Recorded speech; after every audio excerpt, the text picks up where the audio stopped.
Greetings and salutations, Internet citizens. It is Wolfphototech, and here we are with this fun little video. And this time I'm going to cover Crimson Dragon Slayer from Venger Satanis. Venger As'Nas Satanis. Yes. This book is not terribly thick. This is his custom system. It is has a really neat little piece of artwork of a rather terrifying dragon. It sells for on Amazon roughly $12. That's usually where the price range is. This is a D&D clone or OSR product. However, it is roughly based around the feel and flavor of the 1980s. He even goes into a bit about that on the back side. If da da da da da da da da da da da da da da da da da, just I should do that like a whole video. But anyways, it's not a terribly long book. There's only like roughly 42 pages in it. So it's generally all right to the point. Generally throughout the book, it is a standard like coloring book quality paper. Gray background with black text. Large box sections of text in rather large font, I do say, which is actually rather nice. There is frequently throughout the book, there is pencil and ink sketch art of the typical like 1980. It's mostly like around that 1980s with that dash of anime flavor to it. So, or comic kind of touch. It's like an interesting blend of like pulp and early anime with a bunch of other 80s influences. This is a very Conan-esque scene here, or Tarzan. You have this nice handy dandy table for a name. You can roll a D100 to come up with your character name. Table A and Table B. As you can see, this definitely does have like a Thundar, Conan, and Barbarian kind of vibe here. You got the various races. This is generally short and to the point. He doesn't put a whole lot of time into like a ton of flavor information. However, you do have something like the basic information you need, which is like human, elf, infernal elf, dwarf, halfling, robot. Yes, you can play a robot. A reptilian. Okay, we have a pixie fairy princess right here, crystalline and hybrid. And then a little bit extra information for hybrid. Some artwork definitely shifts around a little bit, but it clearly has its own flavor and style. That kind of has like more like a mural or a comic book flavor with a bit of a nerd culture-ness to it. So you got a quick explanation of dice mechanics and alignment, as well as terrifying creatures, tempting actions, dominance, death, and much more. It's really a lot of the flavor in the book is largely around the artwork, and the text is pretty much to the point. He doesn't waste time throwing too much over explanation into things. He's right to the point. He has a really nice list for equipment for weapons, like a laser sword, a sonic switchblade, a machine gun, laser pistol, laser rifle, phased plasma rifle, napalm grenades. Oh, that's paste in itself. On the back, on this other side, we have daggers and various other melee weapons as well. So we have the classic fantasy weapons, but then we have sci-fi weapons as well as your armors, like a tower shield, power armor, full body, +7 to AC. Ooh, that's cool. It's treated as like a armor class bonus. So, a little section on miscellaneous items and structures, vehicles and structures. We have the magic section. Very quick and simple explanation. 0 level spells, 1st level, 2nd level, 3rd level, 4th, 5th. It's there's not a whole lot of spells in this book. However, they do cover a good cross section of good cross section of uses. Then we have a section on magic items in here. It goes all the way up to 10th level spells, which is only just one spell, Wish. We have some fun stuff. A map. We got a little adventure here. That's cool. A good bit of information here. And then as we go, skip through the section, we have a character sheet. That is, you have a bit of artwork here with a silhouette and a skull up here, and stylized AC and HP with a good section for basic information on your character, a character sketch if you're skilled in that area, special abilities, equipment, weapons, languages, and your dex and your basic stats. Wisdom is switched over to willpower. 1983 infravision, huh? And the little quotes on the back side here. I do say overall, considering that this is $12, this is actually rather nice. I would have to truly get a feel for it by getting people to play it. But it is very much to the point. There is a good bit of flavor, largely in the artwork. You have a hybrid of fantasy and sci-fi in here, along with some cosmic horror elements and splashed in. There are indeed some monsters. This section right here is all the monsters in the book, as well as you got some monsters here. So you got some fun stuff here. So this is a 100% complete TTRPG in itself. I do believe he might actually have an advanced version of Crimson Dragon Slayer. So I did not see that on the online store I went to buy this, which is Amazon. So there's that. I do say overall for $12, this is a pretty solid product through and through. This is a bit better rounded than, say, like Justin Lanassa's Those Pesky Goblins, which has some serious issues in it that need fixes to play. And Those Pesky Orcs have a lot of those fixes for Those Pesky Goblins, which is more better constructed. However, still is not very well explained throughout the book. The issue with those other two products I've just stated is that there's a lot of flavor, but the mechanical writing is not that strong, where this is very good in the mechanical. It explains the mechanics well enough, as far as I can tell. And the flavor is largely in the artwork, but it is cheaper overall. So in this case, between these things, I would definitely say this is a better overall product than those two. You can definitely get some more use out of this. It is a complete system that has everything for playing. So I would say this is like around a 3.5 star territory. I would be very interested in what advanced Crimson Dragon Slayer is like. Overall, I do say it is fairly well nicely laid out.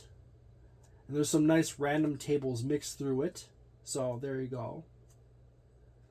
For the $12, this is a pretty safe buy. So Just so you know, there's also let's set that aside. There is on my YouTube channel. Go over to the community section, and there's a bunch of polls there going down into the past. Feel free to vote on the new ones as well as the old ones. I periodically check the old ones as well as the new ones.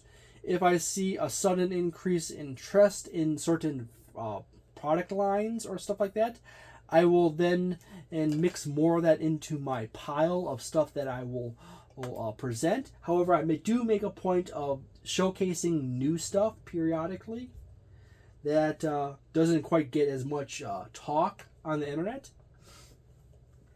So there you go. I do say this is definitely a OSR-esque product, so it's quite nice.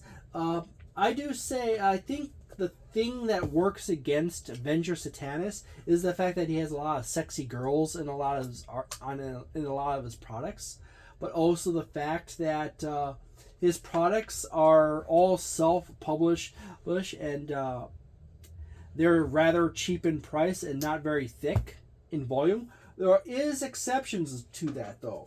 He does have some premium products that he has produced in the past, like Chalt, which is, this is signed, by the way, and it's number 338 of 2000.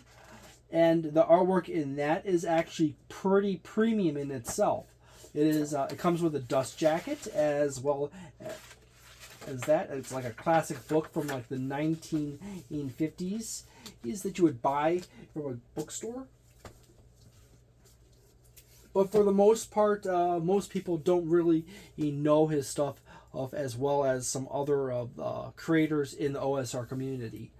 There's the biggest problem with the OSR community is that there is a few different camps of the OSR community. There's a handful of people that just basically make straight-on clones of older editions of TTRPGs. And those are the people that are pretty much the most popular and famous ones of them all. You got your Matt Finches and stuff like that. They're basically just making clones, compiling all the rules together, and basically rewriting and organizing it better with a few new rules or mechanics to round off some hard edges. And then you have people like, and that also includes like Shadow Dark and stuff like that, where it's basically just a variant of a D&D TTRPG with a few adjustments. And then you got Group B, which is basically largely an interpretive group. These people basically just don't actually produce anything. They actually just simply reinterpret things. And some of them, there's a few hucksters inside that group. And then you got Group 3, which are the people who actually are trying to seriously make new stuff within the OSR. They're trying to take Dungeons and Dragons into the more sci-fi. They're trying to take OSR products and then evolve them, like add in new mechanics and systems, and swap things out, or add new things in, but maintain the core base structure so you can easily combine different systems and different products. This group is probably the most proactive. Venger Satanis is kind of in the middle ground between the clone group and Type 3 group, the third group, where he basically takes the core premise of the simplicity of classic OSR products, and then he converts it into a more fluid, simplified version of itself, making it way easier to play, stripping out the unnecessary components and then getting it down to a certain blend, and then hybridizing a few things in. The problem with that is that you end up with everything smoothed off so much and the complexity worked away that you actually end up with like questions. Like there's quite a few creatures in this book that their manner in which they operate is literally explained basically in plain text, And the problem with that is that the player has to largely invent mechanics around them based upon the rules that are given. So it makes it more unique each time people run that system. However, it doesn't have the concrete foundation in which a lot of people who seriously want a foundation to run that system for the first time. I've generally found, talking to a lot of new players and a lot of moderately knowledgeable players, that they want a foundation. There is this foundation of basic rules, like what creature has what attacks, X, and how those attacks work. And then beyond that, that's from the game master side, and how you operate your character. And then it's really nice to have some flexibility, like rules for customization beyond that. So everyone wants to generally like start from the, I want to understand the system and not have to invent a lot of stuff on a fly, or take rules from here and rules from here and combine them in various ways to get the thing I want. At the beginning, they want to just have a structure to operate off of, and then once they become used to that structure, then they want rules that allow them to customize and invent things on the fly or invent things ahead of time. This is a common problem I do sometimes come across with some TTRPG products designed by people who have been playing TTRPGs since the 1970s, 80s, etc. They've been playing a long time, where they've actually gone to the point, it's the web DM problem, where they have basically deconstructed this. They have played it so long and deconstructed it that they inherently know and understand how to play a TTRPG forwards and backwards. So when they create a system, essentially this is kind of a problem with, say, like the original Dungeons and Dragons, where they have a core set of rules in which their TTRPG is operating from, but they fail to put those core set of rules or all the stuff in there in the product in all the fine detail, so that when new people come to that product, they then struggle with it, because then they had to invent a bunch of stuff. They had to take the customization rules from one section and take the basic templates or concepts from another and combine them to invent something. And that creates a lot of issues. So in principle, this product would theoretically be something good for a person to, being as thin it is and cheap as it is. It would be as good for a new person who wants to start running TTRPGs. However, because of the manner in which he designs a lot of stuff in this book, it being basically just the basic concepts and structures, or the basic mechanics, and then a lot of nebulous creation concepts, you end up with the result of you not having enough material for the new people, new game masters, new dungeon masters to operate on, that they have to rapidly invent stuff, and it feels like it's a little unfair to the players, because the game master is just kind of trying to invent things, but they don't have a strong template to build off of that, or they don't have a dozen or 100 templates, like 100 stat blocks of different creatures at different levels of threat. So when they assemble the creatures with the rules, they end up with the problem of having wildly crazy range of outcomes.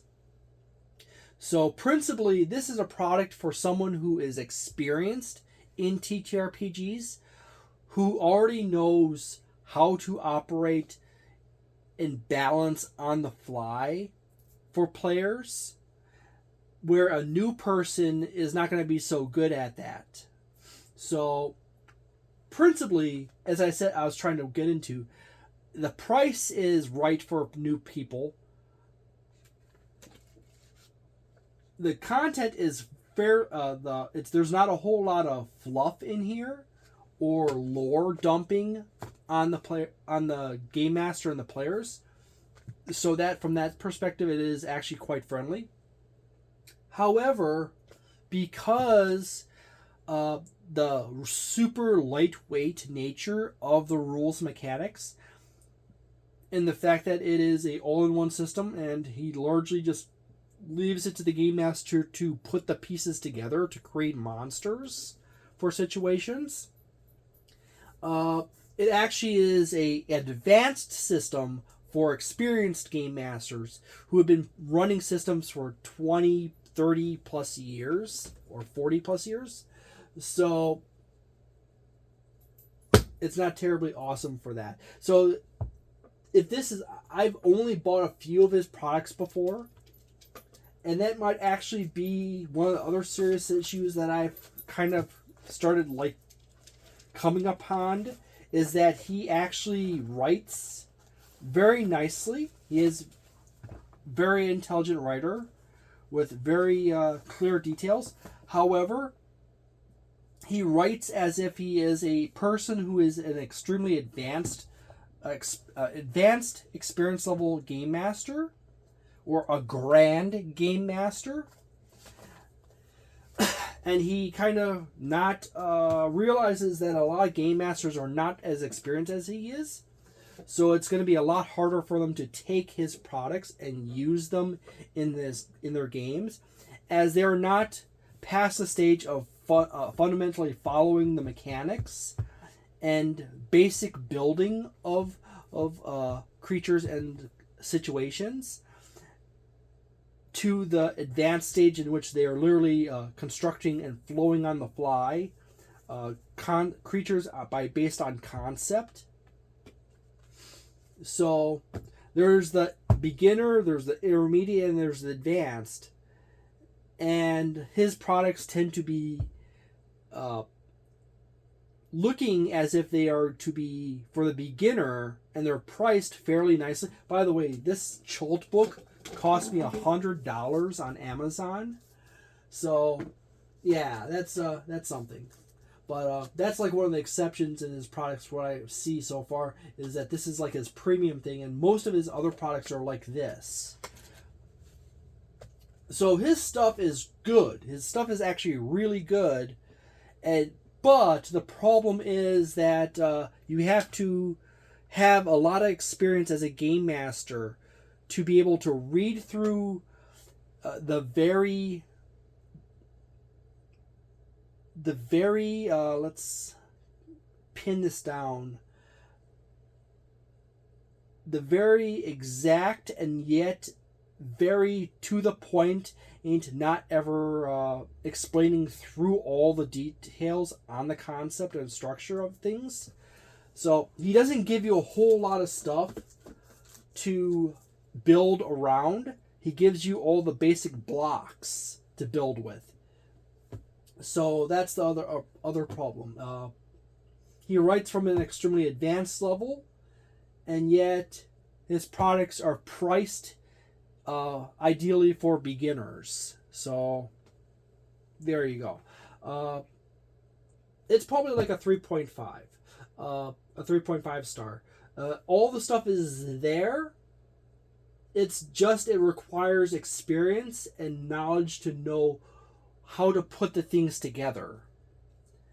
The positive of this is that as thin as it is, it's not terribly hard to read the thing cover to back multiple times. And then if you have experience in running other TTRPGs like Dungeons & Dragons, Pathfinder, Dungeon Crawl Classics, Old School Essentials, Basic Fantasy, and so forth, you understand the principles he's going for, and then you can actually build everything out based on the system. The problem is you need the experience to actually fully utilize it. So there's a lot of really cool stuff in there. It's 3.5. If there was I would definitely have improved. I would have definitely, in the case of him, I would have put stat blocks in here for various creatures and completed out just for the people for the various levels of difficulty in encounters. And that would have helped out a lot more for various people wanting to run this system. So I hope you have a delightful day, a nice and a wonderful weekend, a magnificent month. And if you enjoyed this video, leave a like on it and subscribe. Ciao.